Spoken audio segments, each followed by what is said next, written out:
Professional BS programme ఇది కేవలం degree కాదు, మీ ఫ్యూచర్ కెరీర్ కి డైరెక్ట్ గేట్వే. పూర్తి వివరాలకు వెంటనే స్క్రీన్ పై కనిపిస్తున్న నంబర్స్ కి కాల్ చేయండి.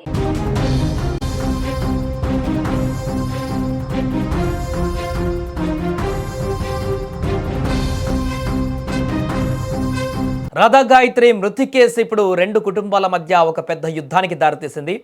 ఒకవైపు కన్న కూతురిని కోల్పోయి పుట్టెడు దుఃఖంలో ఉన్న తల్లిదండ్రుల ఆక్రందనలు, మరోవైపు కొడుకుని వెనకేసుకొస్తున్న తల్లిదండ్రుల వాదనలు.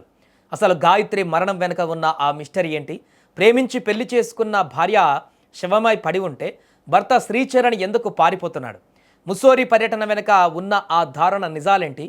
ఇప్పుడు ఇరు కుటుంబాల మధ్య జరుగుతున్న హైడ్రామా సభ్య సమాజాన్ని సైతం ఉలికి పడేలా చేస్తుంది. గాయత్రి మరణం తర్వాత ఇరు కుటుంబాల మధ్య వివాదం ఒక్కసారిగా ముదిరింది.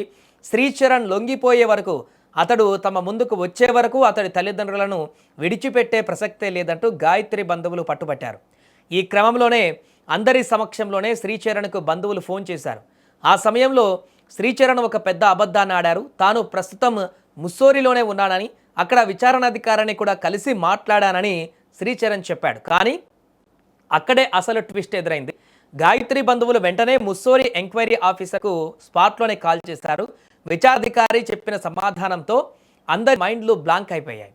శ్రీచరణ్ నన్ను అసలు కలవలేదని, అతను ముస్సోరి చేరలేదు అని ఆఫీసర్ స్పష్టం చేశారు. అంటే శ్రీచరణ్ అందరినీ తప్పుదోవ పట్టిస్తున్నాడని, అబద్ధాలు చెబుతున్నాడని తేలిపోయిందంటూ గాయత్రి కుటుంబ సభ్యులు ఇప్పుడు ఆరోపిస్తున్నారు. ఈ వ్యవహారంలో ఇరు కుటుంబాల తల్లుల ఆవేదన వర్ణనాతీతంగా ఉంది. గాయత్రి తల్లిదండ్రులు శ్రీచరణ్ తల్లిదండ్రులపైన తీవ్ర ఆగ్రహం వ్యక్తం చేస్తున్నారు. నా కూతురు వాడు సైకో అని ముందే చెప్పింది, అయినా మీరు వాడిని వెనకేసుకొచ్చారు అంటూ కన్నీరు పెట్టుకున్నారు. మాకు కూడా ఇప్పుడు చచ్చిపోవాలని ఉంది, కానీ చనిపోయే ముందు నా కూతురు మరణం ఎలా జరిగిందో ఆ నిజమేంటో మాకు తెలియాలి అంటూ గుండె పగిలేలా రోధించారు. ఒకవేళ శ్రీచరణ్ గనక తప్పు చేయకపోతే, కడిగిన ముత్యమైతే దాక్కోకుండా తమ ముందుకు ఎందుకు రావడం లేదని ప్రశ్నించారు. అటు శ్రీచరణ్ తల్లి కూడా తీవ్ర ఆవేదన వ్యక్తం చేస్తుంది. నా కొడుకు ఎలాంటి తప్పు చేసి ఉండడు, ఒకవేళ నా కొడుకు తప్పు చేసినట్లు నిరూపితమైతే మేము కూడా మా ప్రాణాలు వదిలేస్తామంటూ రోధించింది. అలాగే కొడుకును పోలీసులకు అప్పగించవలసిన బాధ్యత తల్లిదండ్రులపైనే ఉందని గాయత్రి బంధువులు కూడా డిమాండ్ చేస్తున్నారు. దీనికి సంబంధించినటువంటి ఒక కాల్ కూడా, వాయిస్ రికార్డు కూడా వైరల్ అవుతుంది. ఒకసారి విందాం. అది నేను మామయ్యని. హలో. ఓకే, హలో, చెప్పండి. ఎక్కడున్నావు నువ్వు? I'm at my place. Just tell me why are you asking this? నువ్వు ఎక్కడున్నావు అసలు చెప్పా. Hello Charan. Sorry sir, I don't want to talk to you about anything. Thank you. So ఇక రాధా గాయత్రి తండ్రి సుధాకర్ గారు ఈ మృతిపైన మరియు చరణ్ ప్రవర్తన పైన అనేక అనుమానాలను కూడా, సంచలన నిజాలను కూడా బయటపెట్టారు. నా కూతురుని చంపేందుకే అతను పక్కా ప్లాన్తో ముస్సోరి తీసుకువెళ్ళాడు, ఇది ముమ్మాటికి ప్రీ ప్లాన్డ్ మర్డర్ అంటూ సుధాకర్ సంచలన ఆరోపణలు చేశాడు.